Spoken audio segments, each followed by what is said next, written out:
Laughing Loon presents Building Ootek, Part 1. The kayak pictured here is Ootek, designed and being built by Rob Max. The building shown here is a condensed version of the more detailed information in my instruction books and how-to videos available on my website. The forms are set up, ready to build the kayak. I need some wood strips to start building the hull.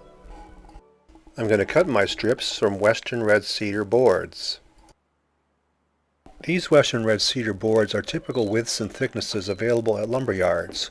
I can use any board thickness because I cut the broad width of each board into 3/4 inch pieces and then turn these pieces on their side to cut my strips.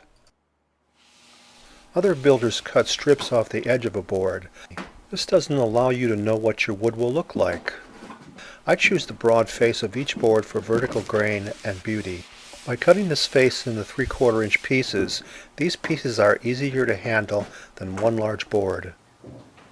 Strip building will be easy if the table saw is set up properly to cut accurate and consistent thickness strips.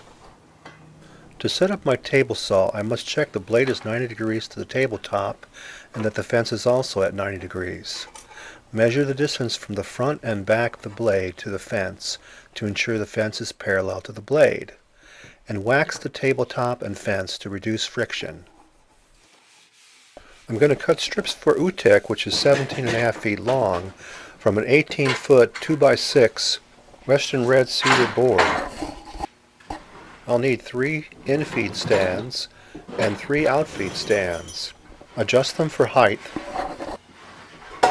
Lower the saw blade. Use a smaller board for initial feed stand setup. Feed stands must smoothly support the board fully to ensure accurate cuts. To cut really long boards, my saw and feed stands are aligned with the front and back doors of my shop. Check your feed stand height and alignment with a full-length board. With the blade down, run the board through the saw, pressed against the fence, all the way through the cut and back again. Roller stands work best closest to the fence, but they must be straight or the board will roll to one side. The shark fin-like riving knife behind the blade is a critical safety feature. Set the blade 1/4 inch higher than wood thickness. My left hand is pressing the rounded end of a push stick against the board edge while applying firm pressure against the board to keep it fully in contact with the fence. I never move this hand. I focus my eyes on the board contact with the fence to make sure it is fully in contact, and I feed the board into the blade with my right hand and finish with a push stick. The edges of this board are rounded, so I made the first cut 7/8 inches wide instead of 3/4 so I can cut off the rounded side later. Then I set my fence to 3/4 inch to cut the rest of the board. I never allow my fingers to get closer than 3 inches to the blade. I wear safety glasses, a dust mask, and hearing protection, and my saw is connected to a dust collector. I wear close-fitting leather gloves to protect my hands from the many slivers you get from handling wood. And most importantly, I keep my attention focused on the task. This is not a job to be done if you're distracted. Now I take the 3/4 inch pieces, lay them on their sides to cut my strips for my boat. Set the blade so it's 1/4 inch above the wood. Do a test cut with a scrap piece. The blade's set to cut a 3/16 inch strip. Cut the test strip and then measure it. Cut a 15-degree angle on a 4-inch wide by 3/4 inch piece of wood to make a featherboard to safely hold strips. Draw a parallel line 3 inches from the angled cut. This will be the length of your featherboard fingers. Set your fence for a 3/16 inch cut and cut the first finger. Stop the saw, loosen the fence, place a 3/16 inch shim between the fence and the featherboard. Snug the fence to the shim and tighten the fence. Remove the shim and cut the next finger. Repeat this across the featherboard to cut the featherboard fingers.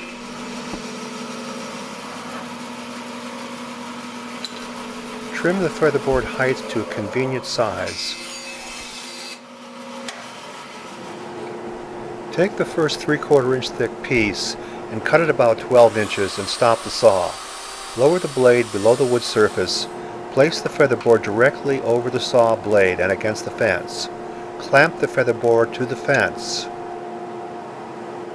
Try to pull the wood toward you. If you can't, the featherboard is set properly. If you can, loosen the clamps, press down firmly and reset the clamps. Test the friction on the wood until you can't pull the wood toward you. Then turn the saw on and raise the blade up into the featherboard about 3/8 of an inch. You'll see a small plume of sawdust. Then drop the blade so it remains a 1/4 inch above the wood surface. Now your saw is ready to cut strips.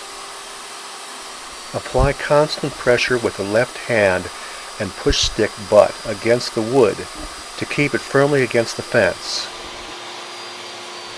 Place a piece of plywood on the outfeed stands to catch the strips.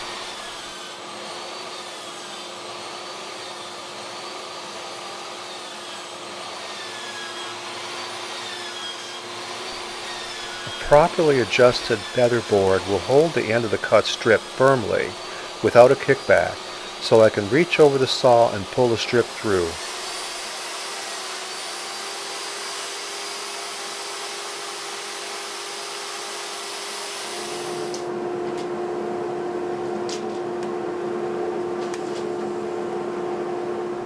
I don't mill bead cove profiles on the edges of my strips.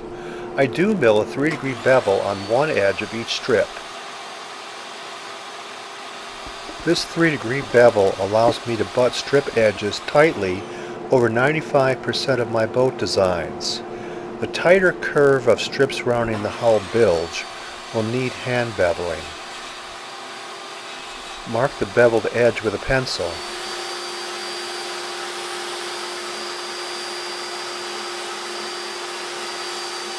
Never set your saw blade higher than a 1/4 inch above the wood surface.